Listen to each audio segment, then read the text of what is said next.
భగవద్గీత 5వ అధ్యాయము కర్మ సన్యాస యోగము. మొదట శ్లోకము, తర్వాత దాని భావము. అర్జున ఉవాచ: సన్యాసం కర్మణాం కృష్ణ పునర్యోగం చ సంశసి యశ్చేయయేతయోరేకం తన్మే బ్రూహి సునిశ్చితం.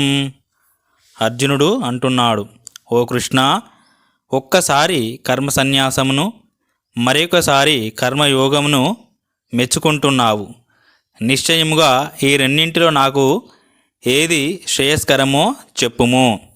శ్రీ భగవాను వాచ: సన్యాస కర్మయోగశ్చ నిశ్రేయసకరావుభౌ తయోస్తు కర్మ సన్యాస్యాత్ కర్మయోగో విశిష్యతే.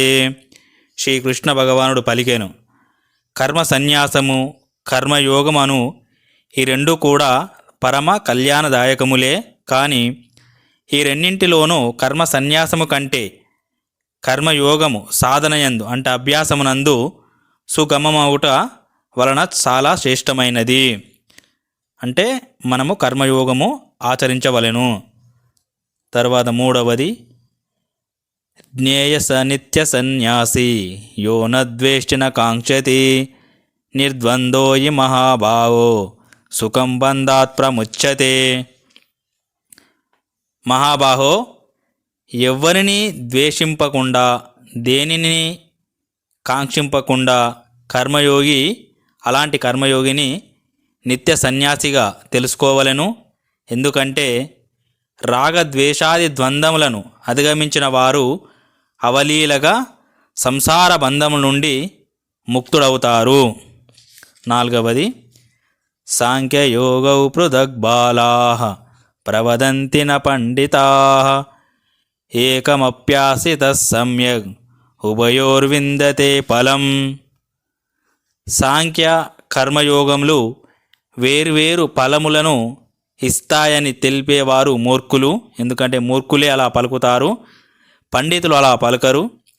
ఈ రెండింటిలో ఏ ఒక్కదానినైనా విధి విధానముగా బాగా ఆచరించినచో ఆ రెండింటి ఫలస్వరూపమైన పరమాత్మను పొందుతారు. ఐదవది, యత్ సాంఖ్యై ప్రాప్యతే స్థానం తద్యోగైరపి గమ్యతే ఏకం సాంఖ్యం చ యోగం చ యపశ్యతి స పశ్యతి. జ్ఞానయోగులు పొందు పరంధామమునే కర్మయోగులు కూడా పొందుతారు. జ్ఞానయోగ ఫలమును కర్మయోగ ఫలమును ఒక్కటిగా చూచువాడే యథార్థాన్ని గ్రహించినవాడు. ఆరవది, సన్యాసస్తు మహాబాహో దుఃఖమాప్తుం అయోగతః యోగయుక్తో మునిర్బ్రహ్మ నచిరేనాది గచ్చతి. కాని ఓ అర్జున, కర్మయోగమును అనుష్ఠింపక సన్యాసము అనగా మనస్సు, ఇంద్రియములు, శరీరముల ద్వారా జరుగు కర్మలన్నిటి యందు కర్తృత్వమును త్యజించుట చాలా కష్టము. భగవత్ స్వరూపమును మననము చేయు కర్మయోగి పరబ్రహ్మ పరమాత్మను శీఘ్రముగా పొందగలడు. ఏడవది, యోగయుక్తో విశుద్ధాత్మా విజితాత్మా జితేంద్రియః సర్వభూతాత్మభూతాత్మా కుర్వన్నపి న లిప్యతే. మనస్సును వశమునందు ఉంచుకున్నవాడు, జితేంద్రియుడు, అంతఃకరణ శుద్ధి కలవాడు, సర్వప్రాణులలో ఆత్మస్వరూపుడైన పరమాత్మను తన ఆత్మగా కలవాడవు కర్మయోగి కర్మలను ఆచరించుచున్నను ఆ కర్మలు వానిని అంటవు. నైవ కించిత్ కరోమీతి యుక్తో మన్యేత తత్వవిత్ పశ్యన్ శృణ్వన్ స్పృశన్ జిఘ్నన్ అశ్నన్ గచ్చన్ స్వపన్ శ్వసన్ ప్రలపన్ విసృజన్ గృహన్ ఉన్మిషన్ నిమిషన్నపి ఇంద్రియానింద్రియార్థేషు వర్తంత ఇతి ధారయన్. తత్వజ్ఞుడైన సాంఖ్యయోగి చూచుచు, వినుచు, స్పృశించుచు, ఆగ్రానించుచు, భుజించుచు, నడుచుచు, నిద్రించుచు, శ్వాసక్రియలను నడుపుచు, భాషించుచు, త్యజించుచు, గ్రహించుచు, కనులను తెరుచుచు, మూయుచూ ఉన్నను ఇంద్రియములు తమ తమ విషయములందు వర్తించుచున్నవని తానేమి చేయుటలేదని భావిస్తాడు.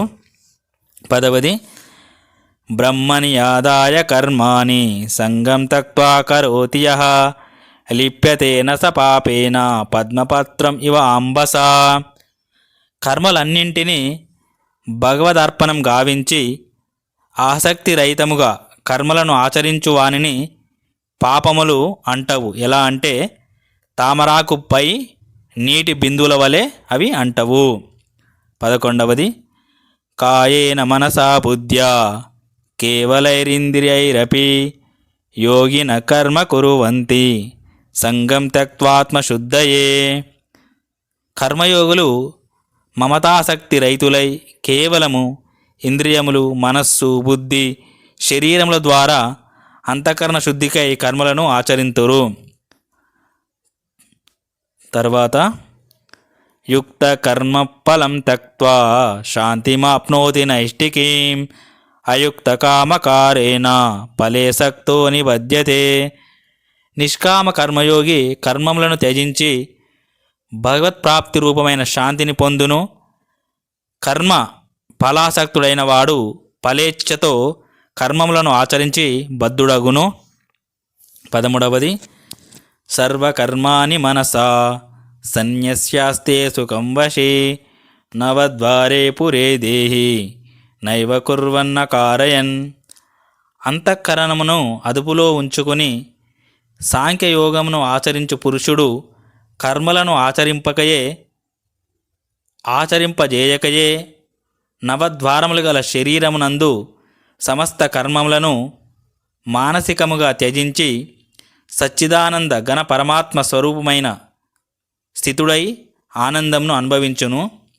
14వది న కర్తృత్వం న కర్మాణి లోకస్య ప్రభు న కర్మఫల సంయోగం స్వభావస్తు ప్రవర్తతే. పరమేశ్వరుడు మానవుల యొక్క కర్తృత్వమును గాని వారి కర్మలను గాని కర్మఫల సంయోగమును గాని సూచింపడు. ఈ అన్నింటిలో ప్రకృతియే ప్రవర్తిల్లును. 15వది నా దత్తే కస్యచిత్ పాపం నచైవ సుకృతం విభు అజ్ఞానేన వృతం జ్ఞానం తేన ముహ్యంతి జంతవః. సర్వవ్యాపి అయిన భగవంతుడు ప్రాణుల పుణ్యపాప కర్మలలో దేనికి భాగస్వామి కాడు. అజ్ఞానముచే జ్ఞానము కప్పబడి ఉండుట వలన ప్రాణులు మోహాన్ని పొందుతున్నారు. 16వది జ్ఞానేన తు తదజ్ఞానం ఏషాం నాశితమాత్మనః తేషాం ఆదిత్యవజ్ఞానం ప్రకాశయతి తత్పరం. కానీ వారి ప్రాణుల అజ్ఞానము పరమాత్మతత్వ జ్ఞాన ప్రాప్తి ద్వారా తొలగిపోవును. అప్పుడు ఆ జ్ఞానము వారికి సచ్చిదానంద ఘన పరమాత్మను సూర్యుని వలె సూర్యప్రభ వలె దర్శింపజేయును. 17వది తద్బుద్ధయ తదాత్మనః తన్నిష్టా తత్పరాయణాః గచ్చంతి అపునరావృత్తిం జ్ఞాన నిర్ధూత కల్మషాః. తద్రూపమును పొందిన మనోబుద్ధులు గలవారై సచ్చిదానంద ఘన పరమాత్మయందే నిరంతరము ఏకీభావంతో స్థితులై తత్పరాయణులైన పురుషులు జ్ఞాన సాధనతో పాపరహితులై పునరావృత్తి రహితమైన పరమగతిని పొందురు. 18వది విద్యా వినయ సంపన్నే బ్రాహ్మణే గవి అస్తిని శుని చైవ శ్వపాకే చ పండితా సమదర్శినః. జ్ఞానులు అంటే భగవంతుణ్ణి పొందినవారు విద్యా వినయ సంపన్నుడైన బ్రాహ్మణుణ్ణి, గోవును, ఏనుగును, కుక్క మొదలగు జంతువుల యందు అంటే చండాలుని యందు కూడా సమదృష్టి కలిగి ఉంటారు.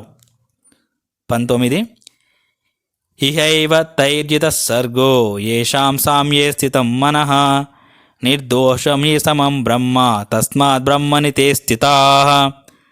సర్వత్రా సమభావ స్థిత మనస్కులు ఈ జన్మయందే సంపూర్ణ జగత్తును జయించిన వారగుదురు, అనగా ప్రాపంచిక విషయాతీత స్థితికి చేరుదురు.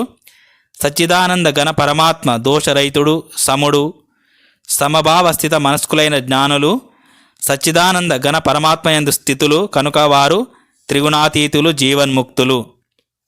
20వది నా ప్రరుష్యేత్ ప్రియం ప్రాప్య నోద్విజేత్ ప్రాప్య చాప్రియం స్థిరబుద్ధిర్ అసమ్మూఢో బ్రహ్మవిద్ బ్రహ్మని స్థితః.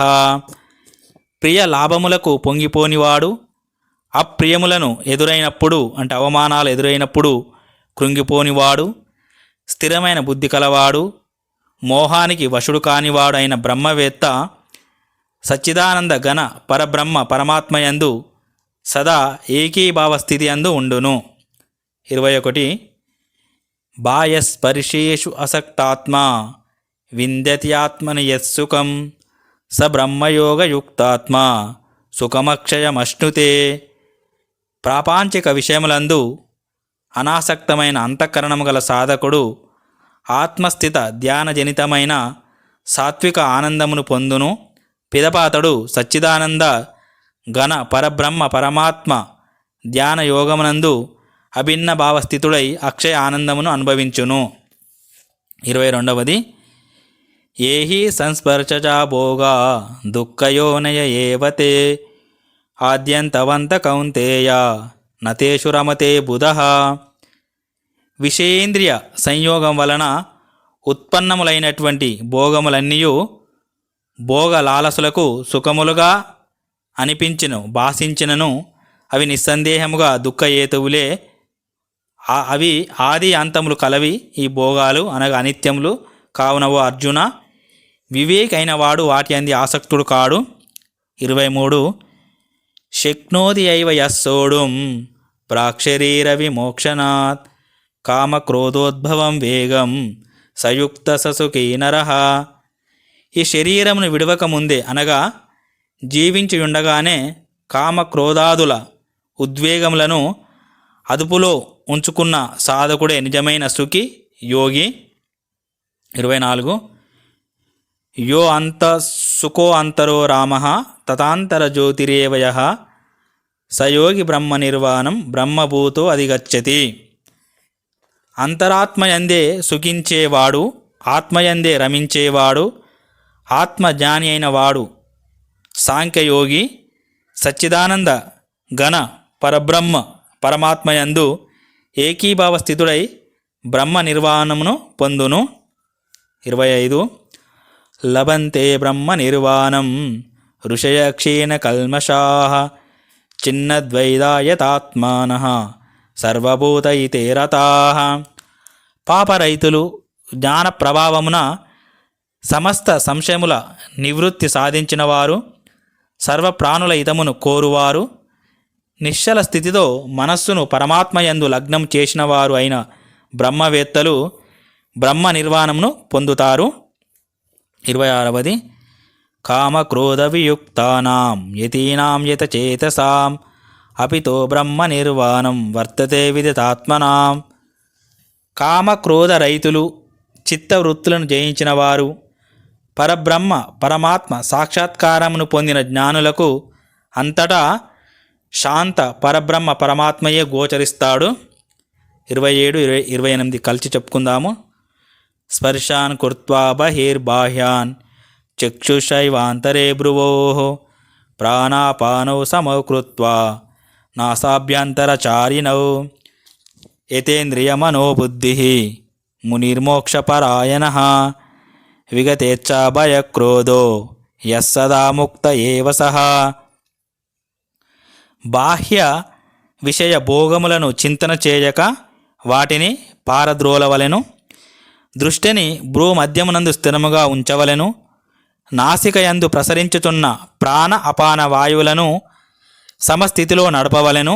ఈ ప్రక్రియల ప్రభావం వలన మనస్సు, బుద్ధి, ఇంద్రియములు సాధకుని వశములోకి వచ్చును. ఇట్టి సాధన వలన మోక్ష పరాయణుడైన ముని ఇచ్ఛా భయ క్రోధ రహితుడై సదా ముక్తుడగును. 29. భోక్తారం యజ్ఞ తపసాం సర్వలోకమహేశ్వరం సుహృదుం సర్వభూతానాం జ్ఞాత్వా మాం శాంతి మృచ్చతి. భగవంతుడు యజ్ఞములకు తపస్సులకు భోక్త, సమస్త లోకములకు లోకేశ్వరులకు అధిపతి, సమస్త ప్రాణులకు ఆత్మీయుడు అనగా అవ్యాజ దయాలువు పరమ ప్రేమ స్వరూపుడు. ఈ భగవత్ తత్వంను ఎరిగిన భక్తునకు శాంతి లభించును.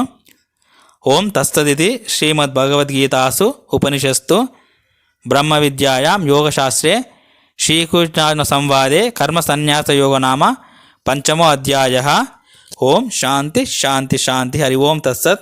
సర్వం శ్రీరామకృష్ణార్పణమస్తు.